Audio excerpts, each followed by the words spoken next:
Mamy drugą połowę wieku X i lata pomiędzy rokiem 960 a 972.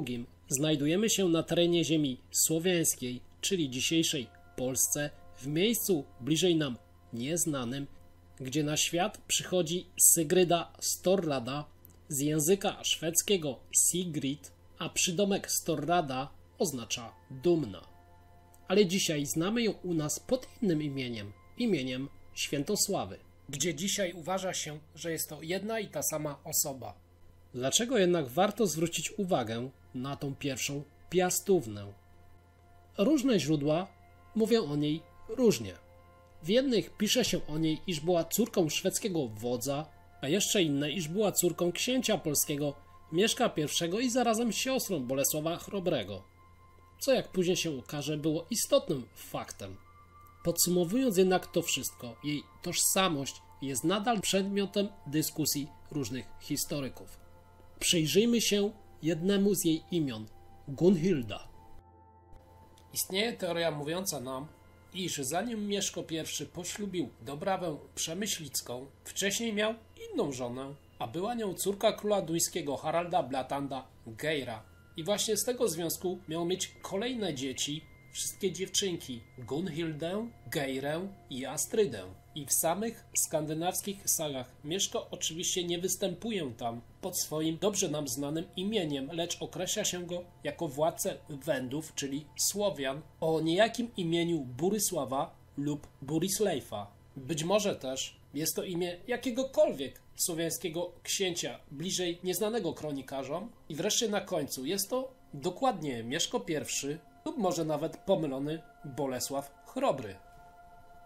Pamiętajmy jednak o tym, że kroniki skandynawskie powstały na przełomach wieków XII i XIII, opowiadają historię z końca X wieku, zatem w przypadku jak innych kronikarzy średniowiecznych mogą posiadać pewną dozę fantazji.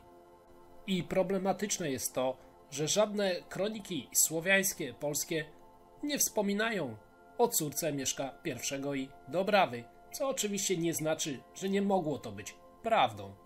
Ale na razie jest to tylko jedno z imion przyporządkowane Świętosławie. Czasami może się wydawać, że postać ta jest po prostu zlepkiem różnych osobowości kobiecych żyjących w tamtym czasie i pisarze mieli faktycznie problem z właściwym jej rozpoznaniem, a w szczególności dotyczy to kronikarzy skandynawskich, duńskich, dla których imię słowiańskie Świętosława było bardzo trudne do wypowiedzenia i być może musieli jej nadać swoje własne, bardziej brzmiąco swojsko imię. Przejdźmy jednak do faktycznego życia Świętosławy, ponieważ bardzo możliwe, iż osoba ta istniała naprawdę i wbrew pisarskim relacjom ze wczesnego średniowiecza czy też średniowiecza była faktycznie żyjącą osobą, która miała duży wpływ na historię wielu krajów Europy o charakterze bardzo mocnym, kontrowersyjnym oraz krwawym. Czy jej matką była skandynawska księżniczka, czy też przemyślicka Dobrawa? Tego nie wiemy. Już od samego początku stała się narzędziem politycznym w rękach wielkich władców, ale uwierzcie mi, sama chciała kontrolować swoje życie i mieć na nie swój własny wpływ. Nikt jednak na początku za bardzo się z nią nie liczył, nawet jej ojciec, gdy postanowił wydać ją za króla Szwecji Eryka Zwycięskiego, a nie miał on na sercu w ogóle dobra swojej córki i zrobił to tylko po to, by zawrzeć polityczny sojusz skierowany przeciwko królowi Danii Haraldowi Sinozembemu, który w tamtym czasie usiłował zająć Pomorze Zachodnie i współdziałał z innymi Słowianami, Wolinianami. I dla samej Świętosławy musiał to być wybór tragiczny, ponieważ Eryk był już starcem i pięknej Piastównie wcale się to z pewnością nie podobało, ale było coś w tej historii jeszcze gorszego. Eryk najprawdopodobniej był chory psychicznie. Dodatkowym dramatem dla Świętosławy była jeszcze jedna rzecz. W tamtym czasie była zakochana w kimś innym, a imię tego człowieka to Olaf Tryggvason. I ów Olaf wydawał się z pewnością dla niej zdecydowanie bardziej atrakcyjną partią, nie tylko w sferze emocjonalnej, ale również materialnej. ponieważ najprawdopodobniej pochodził on z rodziny szlacheckiej, będąc władcą niewielkiej krainy w Norwegii i na skutek przeróżnych wydarzeń trafił na Ruś, gdzie w wieku X, jak wiemy, znajdowało się bardzo wielu innych Skandynawów. I jako młody, perspektywiczny władca z północy trafił on w końcu na dwór Mieszka I, służąc w jego drużynie. I z pewnością to właśnie tam Świętosława straciła dla niego swój rozum oraz serce.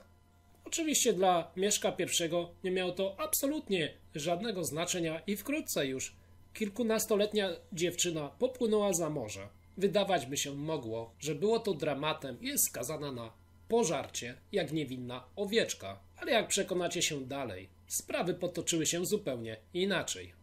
Ale uważajcie, ta historia wcale też nie jest łatwa pod względem historycznym, nie tylko emocjonalnym dla Świętosławy, ponieważ Adam z Bremy opisał wydarzenie, w którym król Szwedów Eryk zawiera sojusz z przepotężnym królem Polan, Bolesławem. Gdzie tu mieszka? I to właśnie Bolesław dał Erykowi za żonę córkę albo siostrę. Efektem było to, że Duńczycy na skutek sojuszu polsko-szwedzkiego zostali pobici. Ale halo! Przecież wcześniej była mowa o sojuszu Mieszka I przeciwko Duńczykom. Najwyraźniej Adam z Bremy musiał tutaj popełnić błąd. Na skutek tych wydarzeń Eryk uzyskał przydomek zawsze zwycięski, ale chyba już na nic mu się to zdało, ponieważ już niedługo zszedł z tego świata. W każdym razie Świętosława wykonała swoje polityczne zadanie, ponieważ z tego związku urodziły się dzieci. Córka Holmofryda i syn Olaf, który to później zresztą przeszedł do historii jako pierwszy chrześcijański władca Szwecji. Wróćmy jednak teraz do choroby psychicznej Eryka, która pod koniec jego życia stawała się coraz gorsza do zniesienia. Nie wiadomo, czy sam Eryk przeszedł na chrześcijaństwo, ale jeśli tak było, to skrycie dalej hołdował starym nordyckim bogom, co wcale nie wydawało się dziwne w tamtych czasach, gdzie przyjmowanie chrześcijaństwa było tylko nominalne i na pokaz. Ale ten odcinek jest o Świętosławie i nadszedł katastrofalny dzień dla Świętosławy, bo jednego dnia Eryk oświadczył, że Odyn, bóg wojny Skandynawów, nakazał mu złożyć w ofierze Olafa. I w tym momencie przekonamy się, że Świętosława wcale nie była taką potulną owieczką, spełniającą rozkazy swojego ojca Mieszka. Oczywiście bardziej ceniła przyszłość i życie swojego syna, aniżeli brutalnego, chorego na głowę starca. Zresztą z którym była w związku wbrew własnej woli. Ale z tyłu głowy musiała mieć jedno. Mężobójstwo. Oficjalnie nie sprzeciwiła się woli swojego męża, bo przecież też z drugiej strony jak można było sprzeciwiać się woli bogów? Swoją robotę wykonała po cichu. Wkrótce Eryk zginął otruty, a jego małżonka rozgłosiła wieści, iż zmarł właśnie za sprawą Odyna. Miała ona swoich popleczników, którym nakazała spalić świątynię w Uppsali, dodatkowo rozgłaszając przy tym kolejne pogłoski, że winnym pożaru był Bóg burzy i piorunów, Thor. I rozumiejąc kontekst i realia tamtej epoki, poddani bardzo łatwo uwierzyli w tą bajeczkę, bo przecież jak można przeciwstawiać się bogom? Jednak te wydarzenia otworzyły nową furtkę dla Świętosławy w Skandynawii. Młoda, piękna, bez męża, nowa partia do wzięcia. Królowa wdowa stała się szybko obiektem westchnień i pożądania nowych amantów. Pamiętajmy jednak cały czas, iż nasza królowa była zakochana w Olafie, z którym nie dane było jej żyć. A kolejni pojawiający się zalotnicy na pewno ją irytowali, ale mało tego, prawdopodobnie wywoływali w niej istną wściekłość, której wkrótce dała upust. Ogień niewątpliwie towarzyszył tej osobie i wkrótce posłużył jej po raz kolejny, gdy stał się przyczynkiem śmierci kolejnych zalotników. Jednym z nich okazał się Harald, mało znaczący król Westfoldu z północy Norwegii. Dwóch potencjalnych jej partnerów podczas łaźni, w której brali kąpiel, zakończyło tam swoje życie ponownie w płomieniach. A jednym z nich był Harald, co jednoznacznie stało się symbolem, iż Świętosława to diabeł wcielony. i niełatwo będzie zdobyć jej serce przez kogokolwiek. Na skutek tych brutalnych, wykonanych z zimną krwią morderstw wkrótce w Skandynawii Świętosława uzyskała swój przydomek. Władczyni dumnej, o żelaznej woli i porywczym charakterze. Storada, czyli dumna. Jak mówiłem wcześniej, miłość do Olafa wcale nie wygasła, ale gdy po raz kolejny przyszło się jej spotkać ze swoim dawnym ukochanym, nie było to spotkanie takie, jakie zapamiętała najprawdopodobniej w młodości. Pomimo iż były to czasy dawne, informacje przedzierały się na pewno z małą częstotliwością, to Świętosława musiała wiedzieć o postępkach Olafa. A sam Olaf w tym czasie był po prostu kolejnym skandynawskim piratem. Mało tego, zwano go zabójcą Słowian, co z pewnością nie przypadło jej już wtedy do gustu. Ale być może chodziło tu o napady na Pomorzan, a przecież Świętosława nie była Pomorzanką. Na pewno też słyszała o jego wspaniałych wyprawach wraz ze Svenem Widłobrodym i napaściach na Anglię. I również wkrótce potem Olaf wreszcie sięga po koronę norweską. Zatem staje się już wystarczająco atrakcyjnym partnerem dla Sygrydy.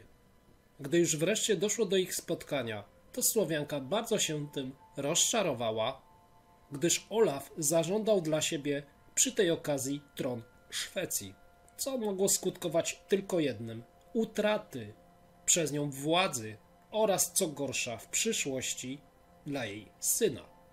I chyba Olaf zapomniał, że jeśli chodzi o władzę, Świętosława potrafiła być zimna, brutalna i perfekcyjnie wyrachowana. Ale musimy zdawać sobie z tego sprawę, że cały czas obracamy się w świecie wikingów i Olaf też nie odpuszczał.